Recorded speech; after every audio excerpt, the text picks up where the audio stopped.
is Jalen Anthony Rose. What up, though? I'm David Jacoby. And on the cool check-in. Together, we're Jalen and Jacoby. What is it that we do, get a Mr. people Rose?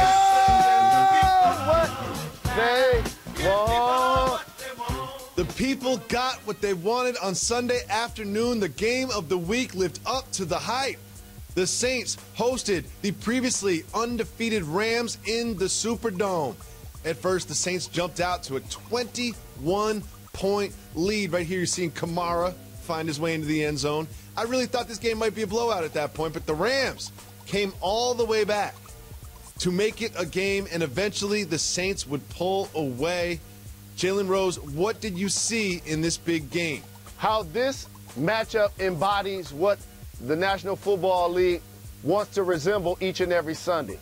Ooh, playmakers that are truly explosive and entertaining. An MVP candidate in Drew Brees, Michael Thomas, a premier receiver, Alvin Kamara is unstoppable coming out of the backfield, whether it's the run game or the pass game. Jared Goff on the other side has evolved into a starting quarterback that's really productive. Todd Gurley is a consistent MVP candidate the way he's performing. Cooper Kupp returned, and he played well. Brandon Cooks put up big numbers. This is what the National Football League hopes to have mirrored each and every game on each and every Sunday, Monday, and or Thursday. A well-played football game, high scoring, a lot of shenanigans from both sides. You even had a dumb decision, the Joe Horn phone underneath the goalpost by Thomas. The Rams didn't give up when they got behind. So these are the two teams that have separated themselves as the best in the NFC, but they hear footsteps, trust me, in the Falcons, the Carolina Panthers, and the Minnesota Vikings. Of course. I mean, let's talk about this for a second, because this is where they're currently up by 9 points. And then what this did is this gave the Rams, actually after a decent run back, a really good field position. This was dumb. I know exactly what it is. Like, you can tell me all the time, oh, it's because of Joe Horn and it's an homage to him. But that was just a really, really, really bad decision. It's also not like one of those personal fouls where you push somebody because you get emotional, you get upset, you make a bad decision. This was pre-planned at that point in the game to use a prop, knowing you're going to get 15 yards. You seem to be celebrating this a little bit, Jalen. No, I appreciate the game. As an emotional athlete, as a trash-talking athlete, as someone that would celebrate on occasion if I had the opportunity, I was never one to premeditate it. And the other thing is, it comes off a little bit corny because you have to put a phone under both goalposts. Okay? Yeah. So think about it like that. You don't know when and if you're going to score, so you're going to take the time and energy to put a phone under both goalposts. Again, I understand that when you score, you should celebrate as we have never been there before. However, Joe Horn did do this. It's great to pay homage to the OG, but I just thought when you have to put two phones underneath two different goalposts for one football game, it comes off a little bit cheesy because it's so premeditated. So you mentioned all those superstars and all the skilled players and all those marketable athletes, but I do have to say the unsung heroes of this game to me were the offensive line of the New Orleans Saints. Like, if you think about the pass rush that the Rams have, I didn't see Aaron Donald causing chaos like he normally does. I didn't see Ndamukong Suh all night long. Like, the offensive line of the Saints did a really good job. Their defense can be up and down, but they're certainly coming together as the season goes on. And do you think that the Saints last night proved themselves to be the best team in the NFC? I think you have to give them that nod today because they beat the previous team in the Rams, and also they found ways to selectively pick on Marcus Peters. Words that I have never said since he's been in the NFL as a Pro Bowl corner. They were out to leave. You mentioned that Donald wasn't dominant and Ndamukong Suh wasn't able to get up the field toward the quarterback. So when you give Drew Brees a clean pocket, he's going to pick you apart for 4 touchdowns, and that's what took place. Well, in another big game, the night game between what was billed as a matchup between Tom Brady and Aaron Rodgers, kind of lived up to the hype. It was super close. It was tied throughout. Both players were making big plays, skilled positions everywhere, kind of like the previous game we talked about. And then we have this, obviously, James White getting in. They went back and forth. It was tied late. The Patriots pulled away to win the game. Now, obviously, all of this going in was about who's the GOAT, who's the better quarterback. What did you learn from that matchup in this game? Well, that conversation is forced because Aaron Rodgers has amazing talent, has been so very productive, an MVP level player, a Super Bowl winning quarterback. But his accomplishments pale in comparison to Tom Brady. It's just factual. So I understand that people want to compare those two and try to acknowledge who's the best in the game. That still has to be Tom Brady, no argument. And you got to look at the weapons that they're able to deploy. They were playing without Sony Michel. They were playing without Gronk. And all of a sudden, I look in the backfield, Cordell Patterson is running the football. And running for 8 yards a carry. It was crazy. Julian Edelman is throwing big-time passes when they need it. How about Gordon? He finally had 100 yards receiving in the game. So the way they're able to deploy their weapons and seemingly get the most out of the least is truly impressive. Something that we always say about the Packers. Remember, I said amazing things about Aaron Rodgers. We all know, from Hail Marys to being able to scramble to being able to feature from the pocket, like his talent is phenomenal. But we always continue to down his supporting cast. And Valdez-Scantling played really well. He had over 100 yards. Okay, Graham caught a touchdown. Adams caught a touchdown. Has been good all year. And so, like, you have to give the Patriots credit as opposed to talk about what the Packers don't have in that matchup. Now, very quickly, Jalen Rose, I'm going to put you on the spot. I want you to rank these teams in the AFC. The Chiefs, the Steelers, the Patriots, the Chargers. Chiefs, Steelers, Pats, Chargers. So I'm going to go Chiefs, Pats. No, I'm going to go Chiefs, Chargers, Pats, Steelers. Wow, Chiefs. Putting the Chargers over the Pats. I like it. This is kind of where we are right now in the AFC and even the NFC. There's seems to be 4 or 5 top teams, but we can't really tell exactly what order they're in. But I'll tell you what, I would put the Chargers over the Pats any day of the week. Well, we had an up and down weekend for the Philadelphia 76ers. It was great. They're going to Detroit, and they're tweeting about Andre Drummond. Joel Embiid absolutely dominates Andre Drummond on Saturday. He's just get 32 points in the first half. And that's like the first bucket of the game. Andre Drummond had 8 points and 9 rebounds. Joel Embiid had 39. He was in his head, and he was putting the ball in the bucket all day. And then, what do the Sixers do? Come Sunday, they lose to the Nets. Jalen Rose, they have won every single home game they have played. They have lost every single road game they have played. What do you make of this year so far for the 76ers? That is typical of a young basketball team trying to find itself. You're able to feed off of the home crowd and take that enthusiasm and that emotion and that level of efficiency and translate it into victory. However, when it's time to get on an airplane, pack a suitcase, and the confines aren't so comfortable, you don't perform as well. And you're right. Joel Embiid has done a terrific job of being dominant, in particular, not only versus the Pistons, but versus Andre Drummond in particular. He had 32 of those 39 in the first half, and Andre Drummond was not able to get double figures in points or rebounds. But this is healthy. It's great competition and banter. But now I want to see how personal Andre Drummond continues to take this matchup and if he's going to respond when these two guys go at it. Because it's one thing for somebody to talk trash to you. Going into the Laker game in, I guess, January of 2005, Kobe Bryant didn't say, I'm going to score 81 points on the Raptors. Watch this happen tomorrow. Joel Embiid actually is saying what he's going to do, and then he's going out and doing it. That is way different. So I'm looking forward to see how Andre Drummond not only responds this season, but going forward, because this type of behavior truly creates a rival, and it's great for the sport. I mean, how is it that they go into Brooklyn and lose to the Nets? Is this a back-to-back thing, like a scheduling thing? What is it about the road games that they just cannot get a win, even against teams like the Nets? I want to give the home team credit, because in all sports, high school, college, or pro, 95% of the time, teams perform better when they hear the roar of the home crowd. So now for the Philadelphia 76ers, we talked about their greatness in Embiid, points, rebounds, blocks. He's been dominant. As long as he's healthy, he's going to be in the All-NBA conversation. Sure. J.J. Redick, whether starting or coming off the bench, one of the best knockdown shooters in the game. He's going to continue to be efficient. Ben Simmons, while he's going to flirt with triple-doubles, along with Embiid, their star players have a slight flaw in their games, like all great players do, like all individuals do.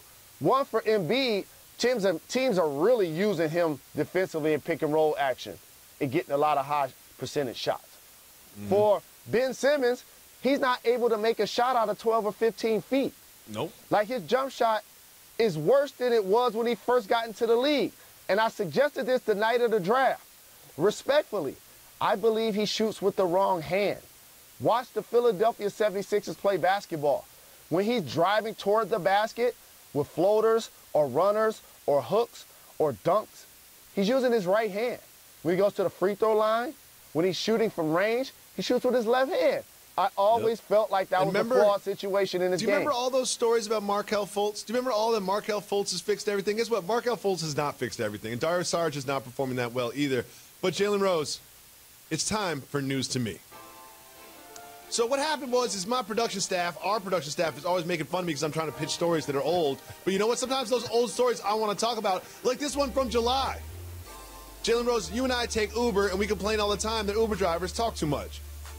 There's this thing that Lyft is considering. One of their executives, a gentleman by the name of Taggart Mathiasen or something like that, he said that they're going to try to develop a Zen mode where you put it in before you get picked up, and then the driver does not speak to you.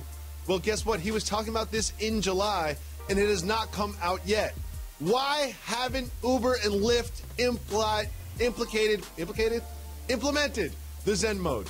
Anybody that can hear my voice, pull out your phone right now. 3, 2, 1. I'm still waiting for the Harriet Tubman 20s to get in production, just like we're still waiting on Lyft to offer rides where the driver doesn't speak. It's just not that hard. Y'all can start it right now. I'll say hello. It's an hello app. And goodbye is fine. Hello and goodbye is fine. But I don't need anything else. I don't want to talk about the weather. I don't want to talk about where I'm going. I don't want you to ask me about where I live or my family or where I'm from or any of that. I just want to get where I'm going. And also, if you had this idea in July, how has it taken so long for you to implement it? We're months removed from July, and it's not that complicated. I agree with you, but I will say this. What's up? Kind of like waitresses or bartenders. A lot of times there are people that get into a Lyft or an Uber vehicle that want to talk, that want to be engaged in conversation with the person that's driving. So I appreciate the fact that they're creating an option. So in other words, if I don't put it in Zen mode, the Lyft driver can talk my head off.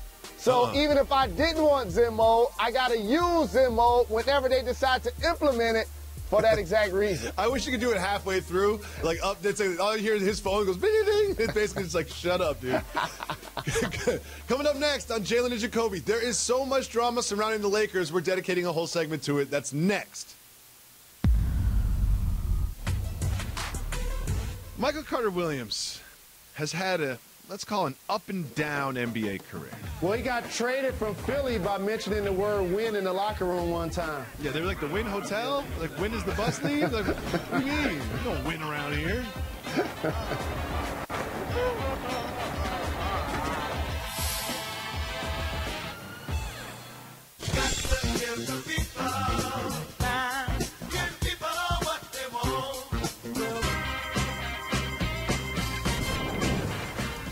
NBA on ESPN Wednesday night starts at 8 p.m. with the Sixers against the Pacers, two of the best in the Eastern Conference. Following that, so much drama with these two teams. Jimmy Butler and the Timberwolves. Is he going to play? Who knows? Against LeBron James and the Lakers. That starts at 10:30. Don't forget, before all of that at 7 p.m. on ESPN, Jalen Rose and the NBA Countdown crew.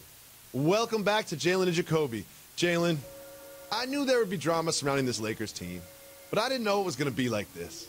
Like, I didn't know it was going to go like this. I thought it was maybe Rondo would be squabbling with the coach or something, but I didn't know it was going to be like this. Last night, while everyone was watching Tom Brady and Aaron Rodgers go head-to-head, this is what happened between the Lakers and the Raptors.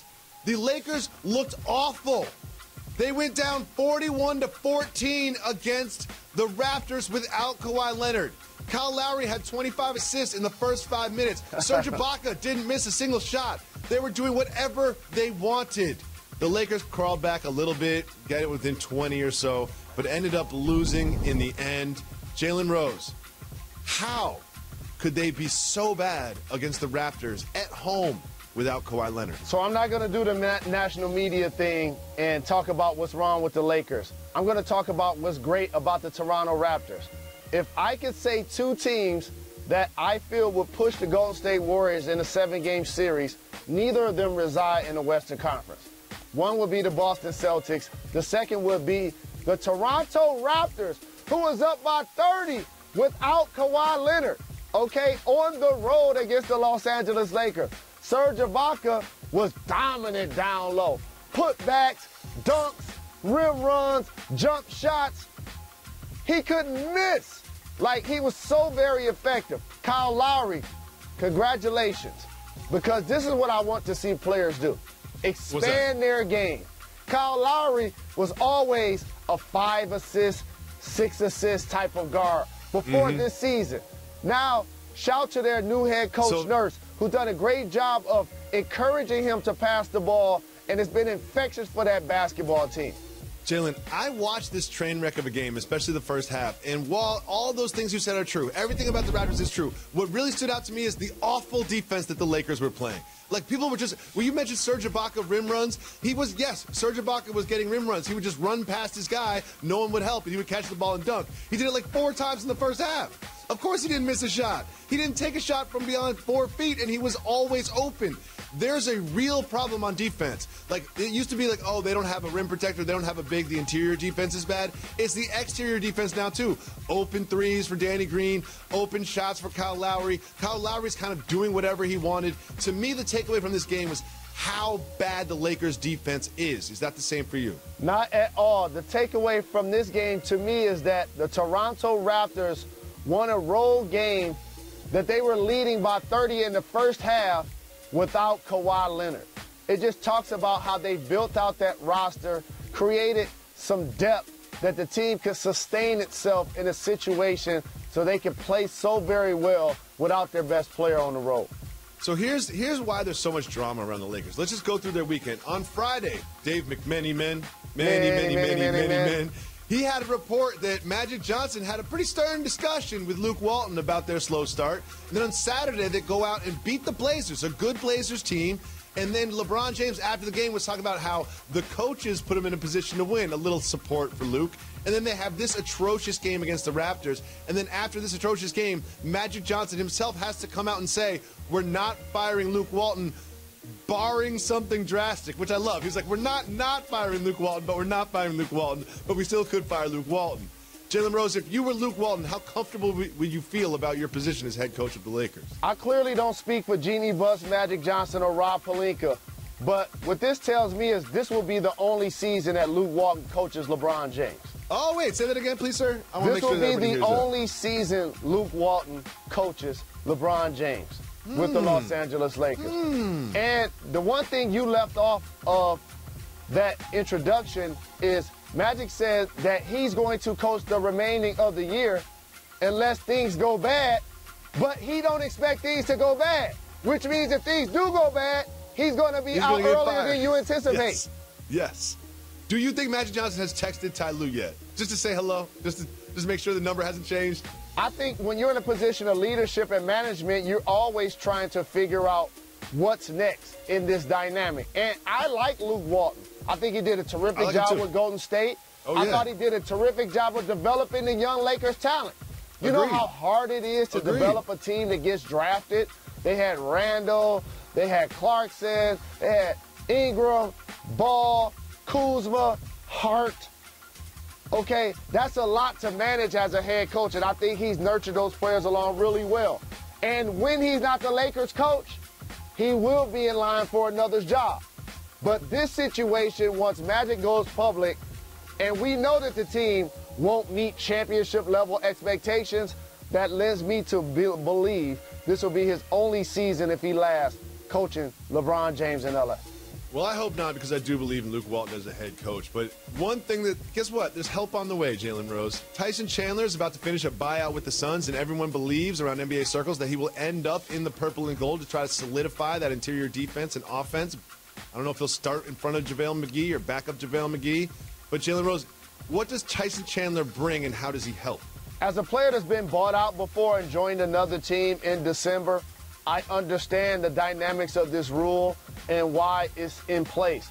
However, for competitive balance, I really believe that the league is going to have to do something about this. We shouldn't be talking about a rotation player changing teams, being bought out in November, and already knowing where he's going like it's a trade. Yes, that's not necessarily good for the game and or its competitive balance. We joked on this program about Tyson Chandler and Trevor Ariza being bought out once the season didn't go well for the Suns. Now it's actually happening in front of our eyes. Now, I played with Tyson. That's like a little brother to me. He's from California. He's going to help the Lakers where I said they were weak. You can't fix their shooting problems with this move. However, a rim runner, somebody that's going to defend, somebody that's going to rebound, and somebody that's going to give you height when JaVale McGee isn't in the game is going to be really beneficial to the Lakers, and it will solve a lot of their weaknesses. Not great news for your man Zubac and Mo Wagner out there in Los Angeles, but it will be an upgrade. It's a shame what happened to Zubac. Shame what happened to Zubac. Finally, we know what this Laker team really needs. And I've been asking all season long one simple question that no one can give me a legitimate answer for, and there's a lot of conspiracy theories out there. Where is LeVar Ball in all of this? Like, he was so vocal last year. He had his own press conferences after every Laker game in the Staples Center last year. All of a sudden, LeBron James joins the team. LeVar Ball completely disappears. Well, guess what? LeVar Ball is back. And amongst all of this news about Luke Walton and the conversation with Magic Johnson and this and that, LeVar Ball told Sky Sports that it's easy to coach the Lakers, and he can coach the Lakers with his eyes closed. All they have to do is play Lonzo Ball and play LeBron James and just rotate players around that. I love his strategy. He's like, you just need my son and LeBron James, and everything else will figure itself out. Are you excited for the return of a very vocal LeVar Ball? He never disappeared. I always said national media as well as corporate entities silence LeVar because he was outspoken. This is insane. You think there's a conspiracy theory against it? There was some sort of Illuminati meeting where they were like, we need to silence LeVar Ball. Like corporate entities like Paramount and GE just all got together to silence LeVar Ball. That's what you're saying happened. Shoe companies as well. You want to keep naming things? Because here's what happened. He was a brash, outspoken individual, and his son played on the big stage. And to a lot of people, he had the nerve to try to start his own company. Like, who is he to be outspoken to try to start his own company? So they went from sticking microphones in his face every day to be clickbait to basically ignoring him like he doesn't exist. He's continued to talk. It's just that we haven't covered it. I'm so glad that he's back. I'm so glad that he's back saying crazy things. It just makes me happy. I can't believe I'll ever say this, but I actually missed LeVar Ball. Stay tuned to Jalen and Jacoby because we will not miss a single game in NFL Sunday. Jalen Rose insists that every Monday we discuss every single game from the weekend so every single fan base gets to hear some analysis about their team. That's next.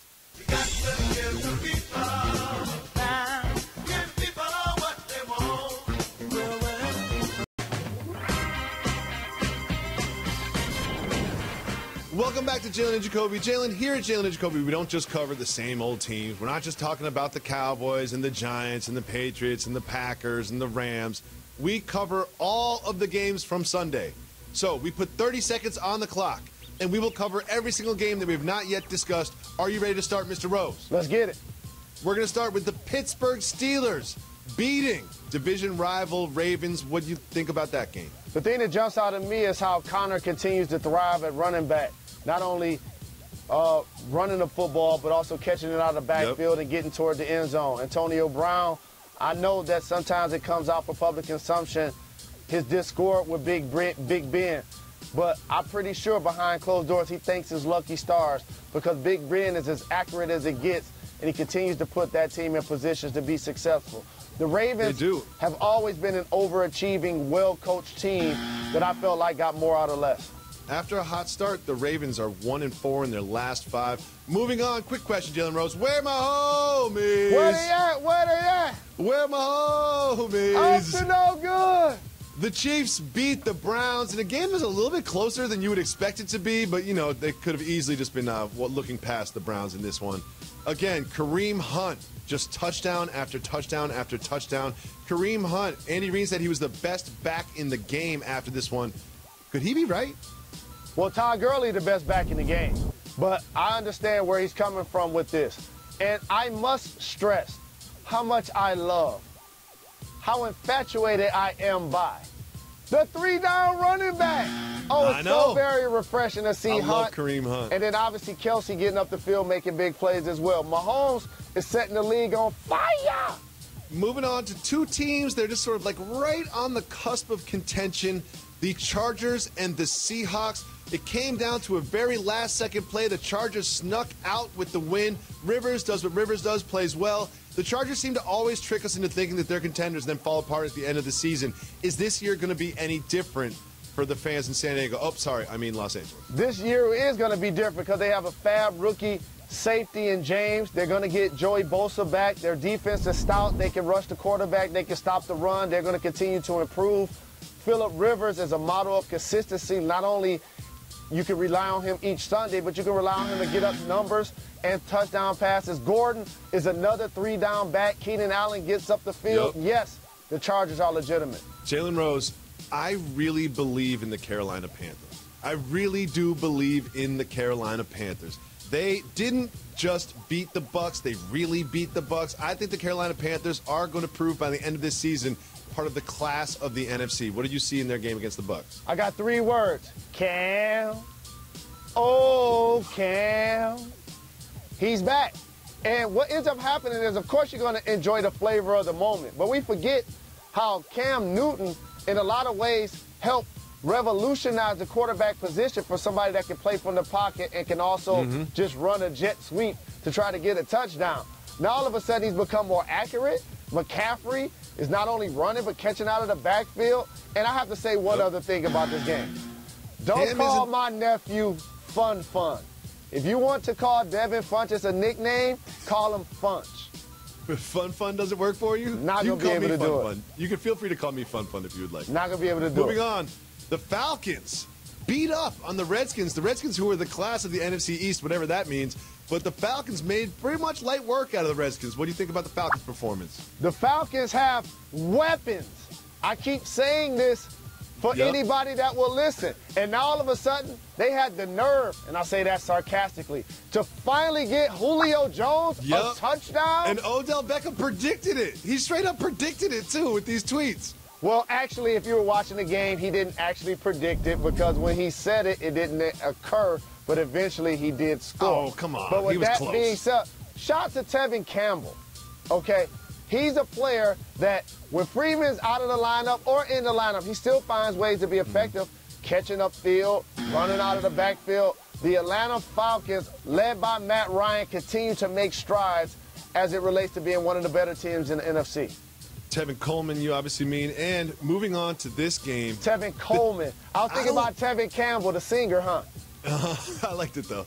I don't really believe in the Texans. I really don't believe in the Texans, but the Texans just keep winning football games. This time, they play the Broncos, goes down to a last-second kick. They sneak out of Mile High with the win.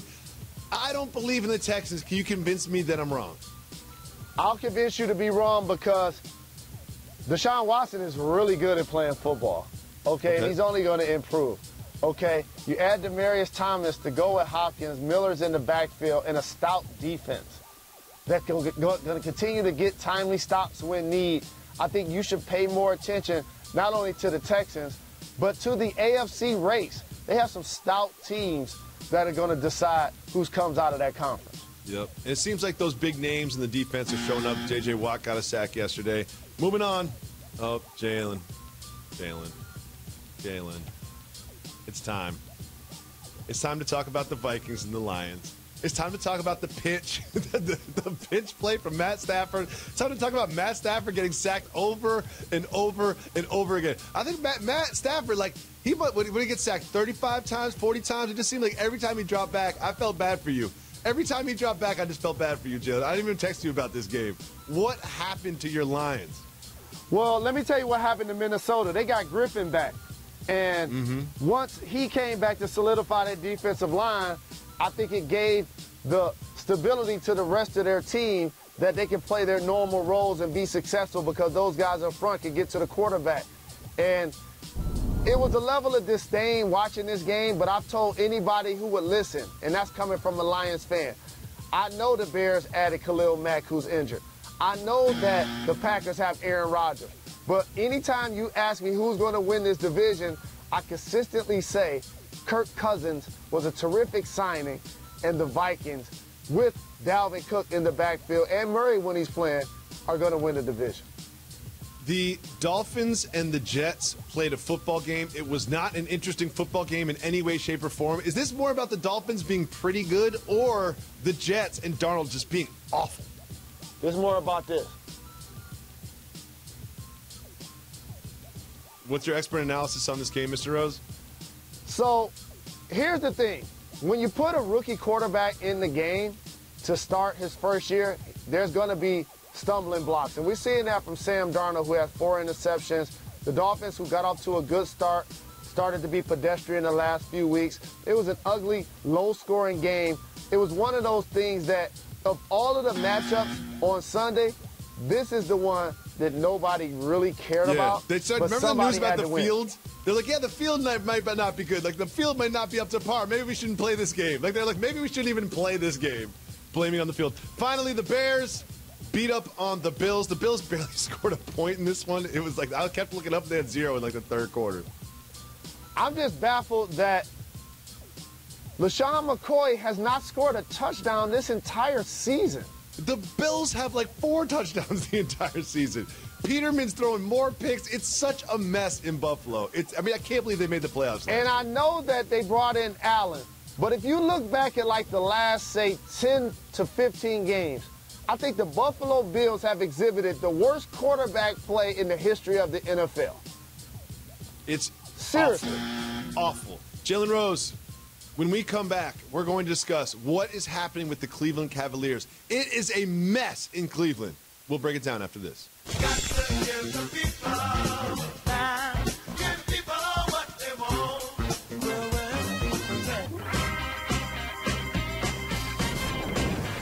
Welcome back to Jalen and Jacoby. Jalen Rose, the Cleveland Cavaliers have been completely decimated since LeBron James left.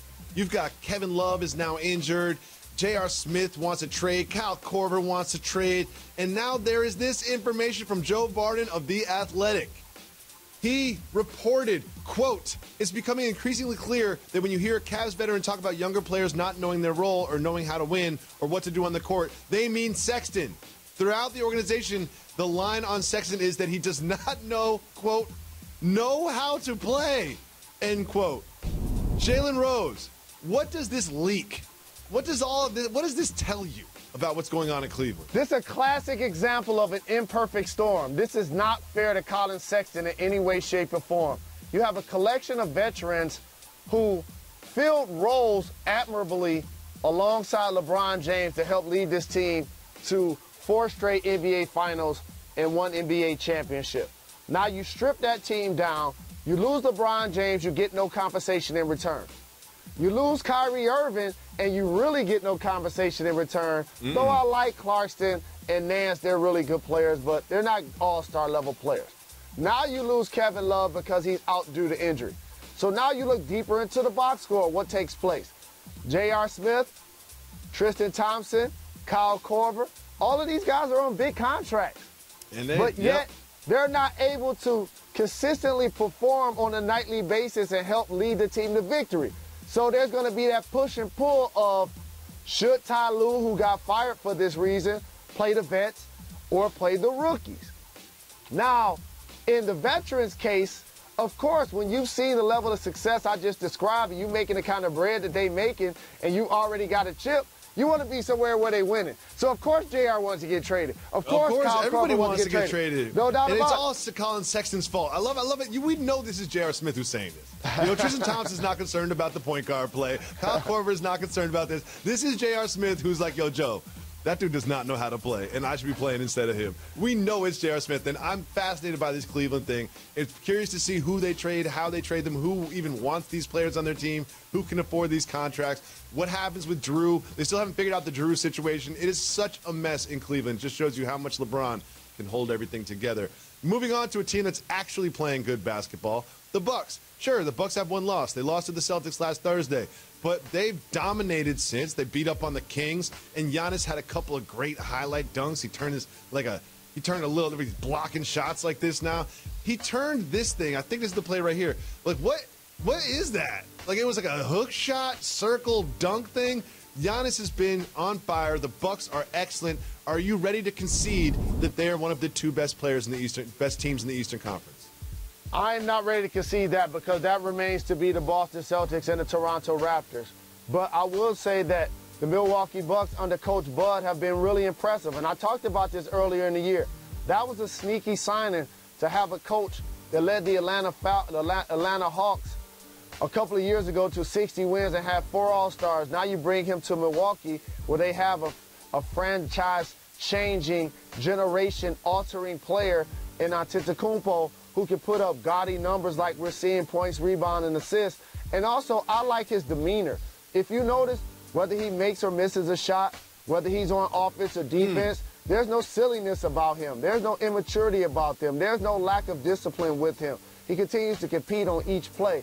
And I love that about his character, and that is what continues to drive this basketball team.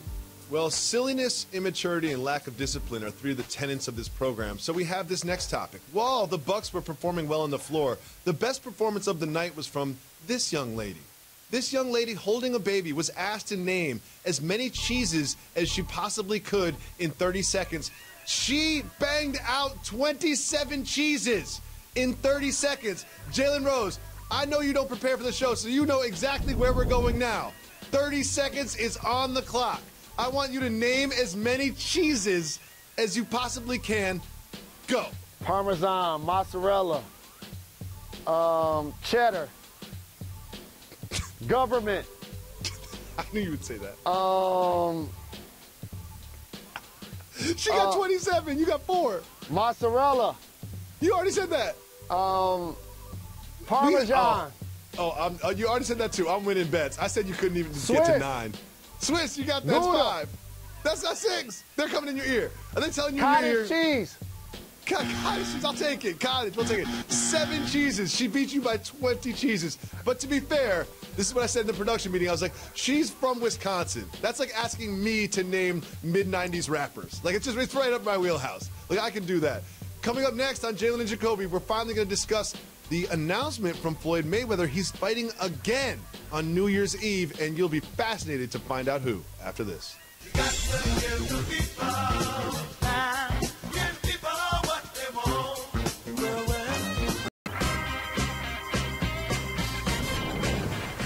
Welcome back to Jalen and Jacoby. Jalen Rose, we have big news regarding Floyd Mayweather. I'm not sure if it's big news or not news. I want to discuss it with you. He announced that he's going to fight again on New Year's Eve. He knows the date. He knows the time. Also knows the opponent. Is it going to be against Khabib? No. Rematch with Conor McGregor? No. Is it going to be like a Manny Pacquiao sort of like senior tour thing? Nope, not that either. He is fighting a gentleman by the name of Tenshin Nasukawa. Tenshin Nasukawa is a kickboxer in Japan. There he is on the right. That's my man Tenshin right there. This is him kicking people. Jalen Rose, what do you make of this announcement? What does it tell you about the future of Floyd Mayweather? 4 words. Keep getting them checks. That's really what's taking place right here.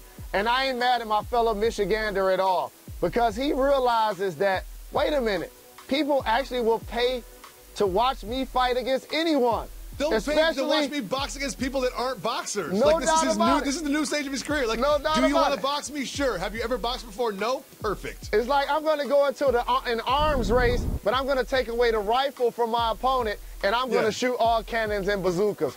Of course, he's going to continue to fight. Well, they haven't announced the rule structure for this, which I find really interesting. But the thing is, I'm pretty sure Floyd wouldn't sign up for this fight unless he had a guarantee there was going to be a boxing match. Is there any chance this is anything but a straight-up boxing match? I'll tell you the rules right now. Whatever a normal boxing match would be, that's going to be the rules. Floyd ain't going for those shenanigans. This guy is a made man. He prints money, okay? After they do the Harriet Tubman 20s, I say they do the Floyd Mayweather 50s, okay? That's what this guy knows about getting bread. Of course it's going to be normal boxing rules. Of course he's going to carry this guy like 8 or 9 rounds so that now other people feel like they want to get into the ring with him. This is easy like Sunday morning for Floyd. Jalen Rose, there was a huge game in college football this weekend. Of course I'm not discussing Alabama, LSU, and Baton Rouge. I'm discussing the Michigan Wolverines. They played Penn State, right? I thought I saw the score, but I'm starting to think, Jalen Rose, that the Michigan Wolverines are a legitimate playoff team, and they're going to beat Ohio State. They're going to win the Big Ten. They're going to go to the playoffs. We're going to have to go on the road. What do you think about the dominance from the Wolverines this weekend? All I want to ask you is, did you book your plane ticket? Did you get your hotel room yet? I haven't yet. That's all I want to hear from you. Though. Because you already know, I ain't trying to do All-Star Weekend. I ain't trying to do Super Bowl Sunday because I have countdown. But if the Michigan Wolverines play in the national championship game, I will be there. Oh, wait. What about the 1-4 matchup with Alabama? You're not going to travel out for that one? It depends on what day of the week it is. They're going up against Alabama in the semifinals. You're not going to travel out for that one? It depends. I know I'm not traveling for that one. I'm not flying to go see Michigan lose. Well, let me tell you to be 100. Let me tell you this to be 100. Shout out to my brother Chris Webber. It was good to see him back on campus. I was happy to see the ovation that he got. I was happy to see him back where he's adored and he's loved and embraced. Shout to Jim Harbaugh for turning around the Michigan program. He's had so many naysayers about what he is not able to do as a head football coach.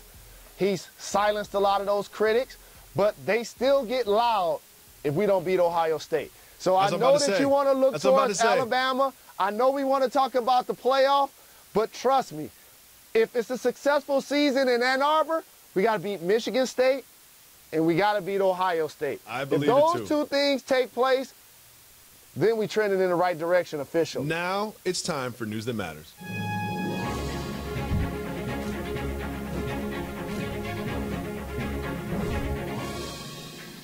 There's a Swiss gentleman by the name of Beat Wilfmeyer. I might say his name wrong. And he's a cheese connoisseur. He's a cheese artist. And he doesn't just make normal cheeses. He plays his cheeses music. He puts a speaker underneath his different cheeses. Some of the cheeses listen to Led Zeppelin. Some of the cheeses listen to hip-hop. Some of the cheeses listen to techno, as you see right there. Jalen Rose, what type of music would you like your cheese to listen to before you consume it? I probably want to listen to some old school R&B. Back in the day when there were actually groups and or notable individuals that were really creative with their artistry, like Marvin Gaye or the Four Tops or the Isley Brothers or the Spinners. Jalen, do you believe that playing your cheese... Motown, Stevie Wonder. Do you believe playing your cheese music will affect the taste? I do, because if you put a little Aretha with a little Anita Baker, I'm trying to tell you, that'll be the best cheese ever. I'm going to start playing Lobster's music before you eat them. And that's another cheese. We'll be back tomorrow Swiss cheese. with another show. Thank you so much for watching. Subscribe I'll put to our holes podcast. in this game.